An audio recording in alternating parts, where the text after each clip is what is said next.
लेकिन आप जो कह रहे हैं ना, अगर ये बच्चे, और ये बच्चे हैं, ये नौजवान हैं, ये कह रहे हैं हमारी बात सुनो। एक लड़की ने मुझे पकड़ा, सुमित मैं बताती हूँ, मेरे घर के पास, उसने कहा आप लोगों को समझ ही नहीं आ रही कितना ट्रॉमा होता है हम लोगों को और हमारे परिवारों को जब री एग्जामिनेशन करना पड़ता है, पेपर लीक होती है, कितना हमारे दिमाग में असर होता है इसका, आप लोगों को समझ नहीं आती इस बात की। खैर, वो क्या कह रहे हैं कि एजुकेशन सिस्टम में रिफॉर्म करो, और तो कुछ नहीं कह रहे हैं, ताकि हम काबिल बने जॉब होल्ड करने के लिए। और ये कहना, मैं जो आज सोच रही थी कि ये जो चल गया है ना, क्या सरकार हावी हुई, क्या ये लोग हावी हुए? हम दो साइड में नहीं है, उसी साइड में है। वही तो खैर, हम सब एक साथ हैं, सभी चाहते हैं ये, तो ये दूध साइड का मतलब ही नहीं। मैं भी मानती हूँ, सिंपल नड्डा जी को भेजते, किसी को भेजते जंतर मंतर, सोनम वांगचुक आपको क्या कहना, जरूरी नहीं कि हम अग्री करेंगे, कहना क्या है। और ये तो शख्स आया कहां से, लद्दाख से, peripheries of India, speaking to heartland India, मेरी बात सुनो, हमारी बात सुनो। उसको तो चीनी एजेंट कहा गया सर।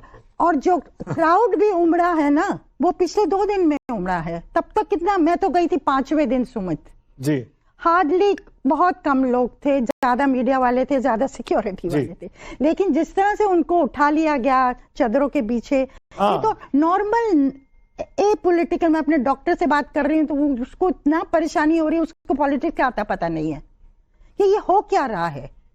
तो मुझे लगता है ये मानना कि बंदूक हम प्रेशर नहीं, एक फियर है कि हम प्रेशर में कुछ करेंगे तो रोज कोई भूख हड़ताल पे बैठेगा, हमारे सिर पे बंदूक रखेगा।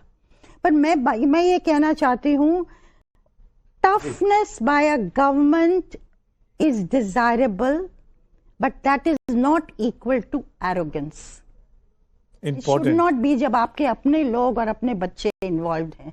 मैं एक अपडेट लेता हूं, मैं मेरे सहयोगी अमित कुमार मेरे साथ जुड़े हैं ताजा खबर के साथ। अमित, ये तस्वीरें आई हैं, नड्डा साहब से मुलाकात हुई है, क्या कोई बीच का रास्ता निकल रहा है भूख हड़ताल खत्म करने को, या भूख हड़ताल तो खत्म हो चुकी है, सोनम वांगचुक को अस्पताल से बाहर लाके उनके मन मर्जी के अस्पताल में ले जाने के लिए कोई मिडवे?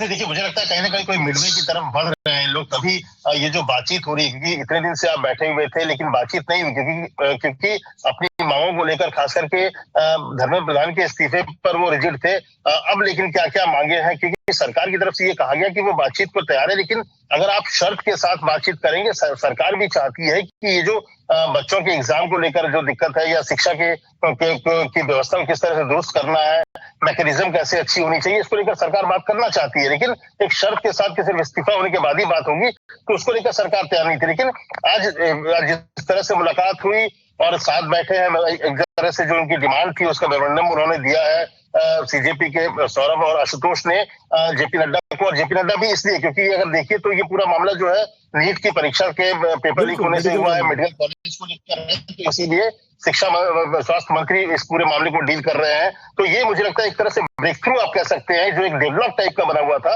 वो कहीं ना कहीं टूटता दिख रहा है, और आगे जो है कदम बढ़ेगा, और मुझे लगता है निश्चित तौर पर कोई ना कोई बीच का रास्ता जरूर निकलेगा। कल जो सोनम वांगचुक जी की वाइफ का बयान आया था, राजकुमार भाटी जी, तभी लग रहा था कि शायद कोई बीच का रास्ता निकालने की कोशिश की जा रही है। गीतांजलि जी ने खुद ही कह दिया था कि भाई अगर उनसे बातचीत की जाए तो हम ये इसको खत्म कर सकते हैं।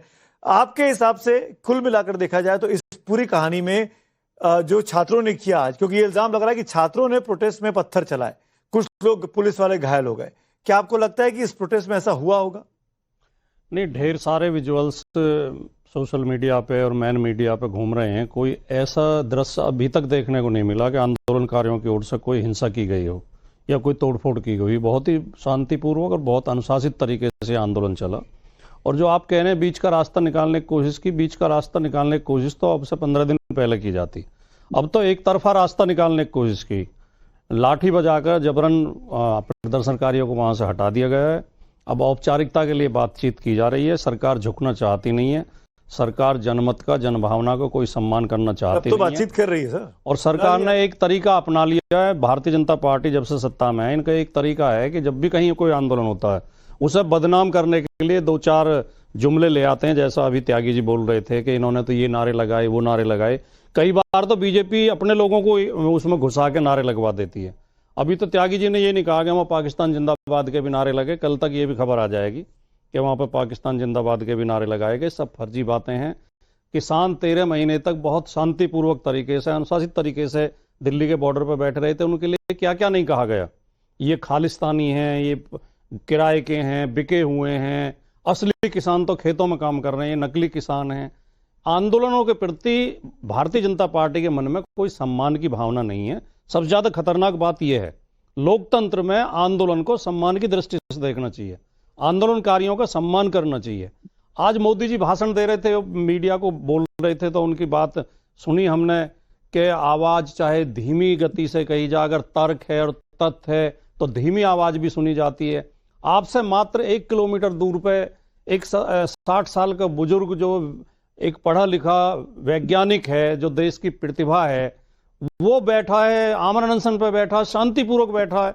आप उसकी आवाज क्यों नहीं सुन रहे? अगर आवाज सुनी जाती है, उनका कौन सा तर्क गलत है, कौन सा तर्क ब्रिजेश जी जवाब देना चाहेंगे? क्या ये जानबूझ के नहीं सुना जा रहा था, या प्रधानमंत्री की सुबह के भाषण से बात हो गई थी कि आज बातचीत हो सकती है, इशारा मिल गया था?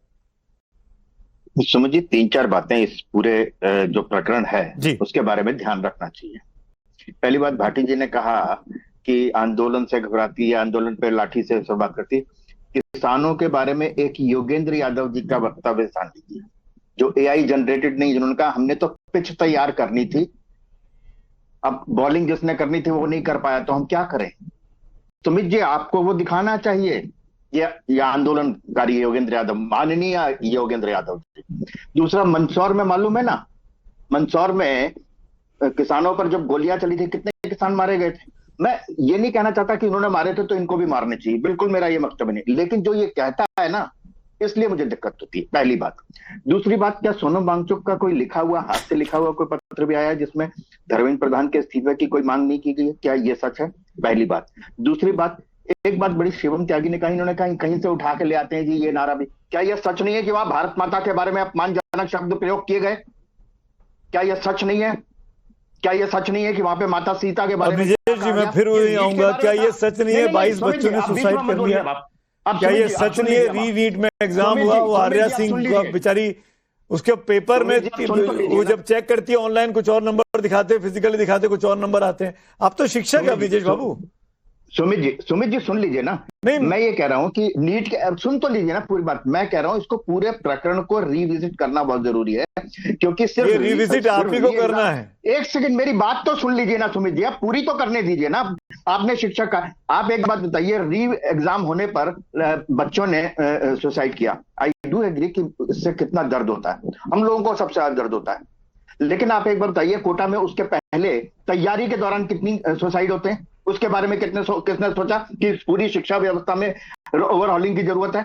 आप करेंगे इस बात पर कभी? 12 साल से आपकी सरकार है, नीट पर तो 12 साल से आपके पास एचआरडी मिनिस्ट्री है, 12 साल से देश की नीति आप बना रहे हैं। राजस्थान, आप कोटा की बात कर रहे हैं, वहां भी आज की तारीख में आपकी सरकार है, किसी ने आपको मना नहीं किया। आप आमूल चूल परिवर्तन कर दीजिए। लेकिन मैं अनुमा आचार्य को पूछना चाहूंगा, अनुमा आचार्य, क्या विपक्ष की तरफ से जो सुस्ती दिखाई गई, खासकर राहुल गांधी की तरफ से इस पूरे आंदोलन को लेकर, इसीलिए यह आंदोलन इतना लंबा खिंचा? राहुल गांधी ना गए, ना आज भी कुछ बोले सोनम वांगचुक जी के लिए, ना अभिजीत दीपके के लिए, ना छात्रों के लिए, ऐसा क्यों? सुमित जी नमस्कार आपको और को पैनलिस्ट को और दर्शकों को। पिछले 3 महीने से आईवाईसी और एनएसयूआई उदय भानुचेब और विनोद जाखड़ के नेतृत्व में लगातार प्रदर्शन कर रहे हैं। मैंने नहीं देखा कि आपके चैनल ने उसे कवर किया, एक बार भी नहीं देखा। तो ये एक विपक्ष तो हो, लेकिन वो कांग्रेस ना हो, और विपक्ष अगर कांग्रेस है तो हम उसके बारे में बात नहीं करेंगे। ये भी तो एक मतलब मैं अगली बार से छिप साहब को बुला लिया करूं डिबेट में, क्योंकि वो प्रदर्शन कर रहे थे, अनुमा जी को ना बुलाया करें। मेरा कहने का अर्थ ये है, आपके वही पार्टी चला रहे हो इस मुद्दे को, अगर छिप साहब ही उठा रहे हैं अनुमा मैम, कांग्रेस एक लीडरशिप से संदेश जाता है। क्यों धर्मेंद्र प्रधान का इस्तीफा मांगा जा रहा है इस कहानी में? जवाबदेही दिखाने के लिए सरकार के पास जवाबदेही सरकार की होनी चाहिए। अगर राहुल गांधी का काम छिप साहब कर रहे हैं, तो फिर अनुमा आचार्य, राहुल गांधी, खड़गे जी, पवन खेड़ा, इन सब की क्या जरूरत है? हम लोग सेंट्रलाइज्ड लोग नहीं है, हमारे यहाँ सबके काम बटे हुए हैं। अगर आईवाईसी है तो वो अपना काम करेगी, एनएसयूआई है तो अपना काम करेगी, लीडर ऑफ अपोजिशन है वो अपना काम करेंगे, हमारे राष्ट्रीय अध्यक्ष अपना काम करेंगे। हमारे यहाँ एक व्यक्ति ही प्रधान नहीं होता है, हर व्यक्ति के अपने अपने काम है, आपको मालूम होगा। अब तो जानते हैं। मैम सॉरी टू से आस्क दिस, मेरे पास वक्त की कमी है, लेकिन एक सवाल मैं आपसे पूछूंगा जरूर। क्या ये काम था कि अभिजीत दीपके से बात नहीं करनी है? क्या ये काम था राहुल गांधी का कि सोनम वांगचुक साहब के हालचाल नहीं पूछने? Was the task given to him?